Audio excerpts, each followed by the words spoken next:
South Africa's unemployment rate edging up, as I say, to 33.2% in the second quarter of 2025, with 140,000 more people joining the jobless queue. Statistician General Risenga Maluleka says the number of employed people remains at 16.8 million, while 8.4 million are currently actively seeking work. And that means you're excluding those who have given up on actually finding work. The figure reflects a labor force of 25.2 million out of a working age population of 41.8 million.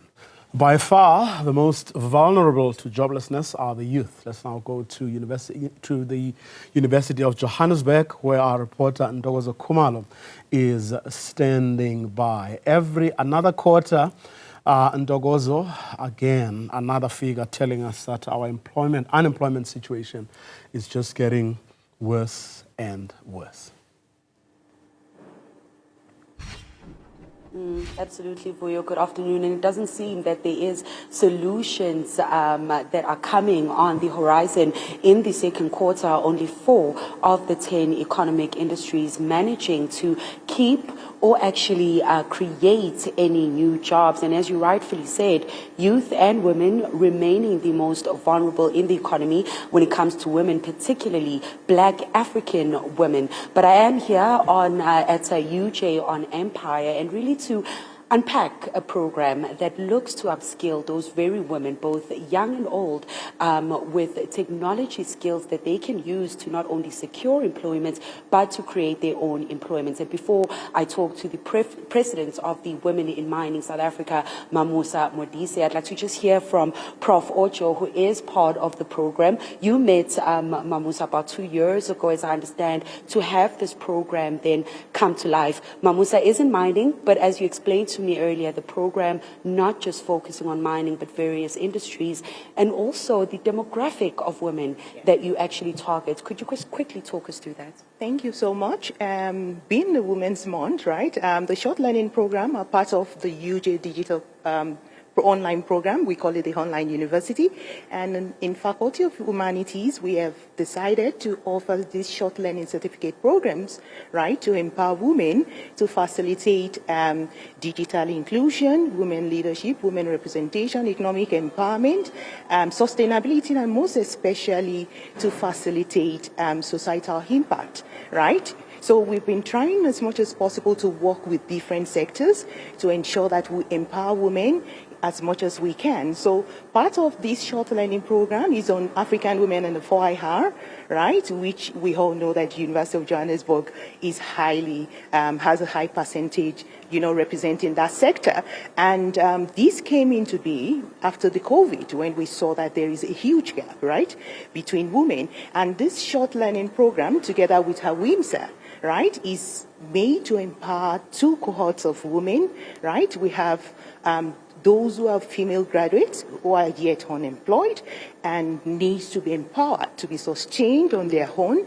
And secondly, those who are coming up and, are not yet literate enough for them to occupy those spaces and are being faced with different issues within the mining sector, such as the GBV and so on and so forth that we are experiencing. So we are trying as much as possible not just to make this short learning program a theoretical program, right, that you just get a university certificate, but a program that provides mentorship, provides industrial support, right, and makes women to be well recognized and sustained within their different spaces, right, and ensure that they are not just locally recognized, right, or empowered, but they are globally empowered, right, within the global spaces. So these are many more what the university is offering, and which I was able to facilitate, right, with WIMSA, and we'll be reaching out to women in different sectors. We also have a program on women leadership.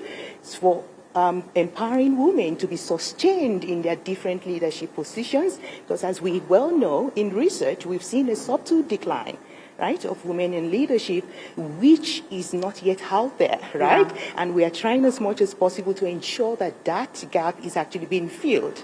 We have a lot of women there, yes, but when it comes to women leadership, we only have 8% women, for instance, in women entrepreneurship. in the country. So we are trying as much as possible to ensure that we empower women in leadership, we sustain the 4 I have, we ensure that the societal impact is there, and we're able to reach out to the different communities as much as possible. Prof, thank you so much for those insights. And Vuyo, before I bring in Mamusa to then give us the insights from a mining point of view, just to the facts that Prof is talking about when it comes to a decline in women leadership, that was also highlighted when the Statistician General outlined the unemployment figures for the second quarter, focusing on women, with it being Women's Month, and highlighting that only 6.8% of women hold managerial positions. So that's speaking to that leadership. But Mamosa, thank you so much. Mamosa Modise, President of the Women in Mining South Africa. 25 graduates that you're taking as part of this cohort. And as the professor said, you are looking to continue. When we first met, we met in the Northwest with you doing that mining as a junior miner. We've heard unemployment ticking up. Graduate unemployment also ticked up over the period. Some of the challenges that you find the young people that you work with face when it comes to actually getting employment, and why it was so important for you to actually champion for this program.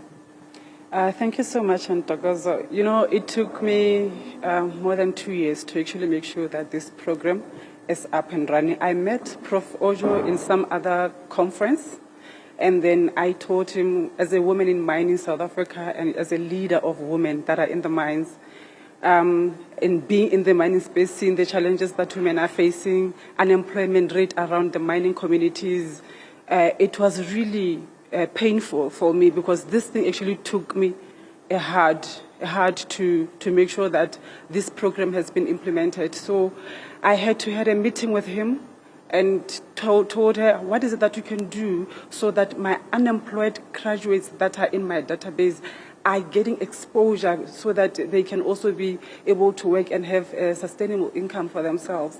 Then that's when we came up with this program. And it didn't just take my time, it also take my own resources to actually be where I am today. And I want to thank you, Jay, because they didn't actually give up on me knocking at the door, and also the company called the Hexagon Mining and the Laker Geosystems. They actually came on board to actually fund this 25 unemployed graduates into this program. And because we know that if you check the statistics of unemployment graduates, it's now risen on to 0.5%.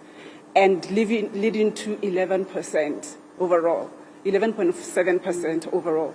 So I had to just sit and question myself to what companies that can come on board to actually make a change into our generation today, because as you know that the world is transitioning into the green economy, and we need this young generation to actually take part, to know the system, to know the artificial intelligence.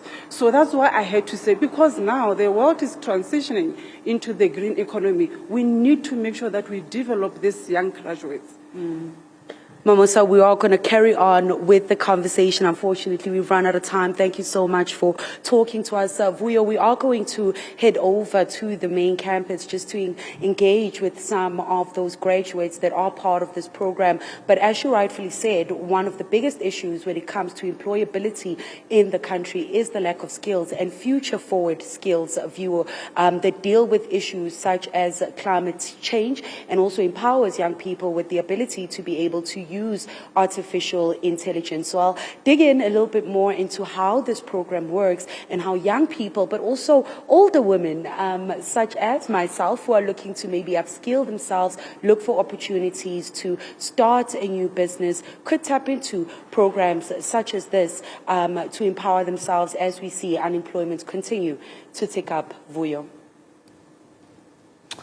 Ntokozo Khumalo, who of course has been tracking this story for us from attending that briefing by the Statistician General, but also to talking to people who are doing their little bits in their respective little corners to try and mitigate or at least create however many jobs they can still create.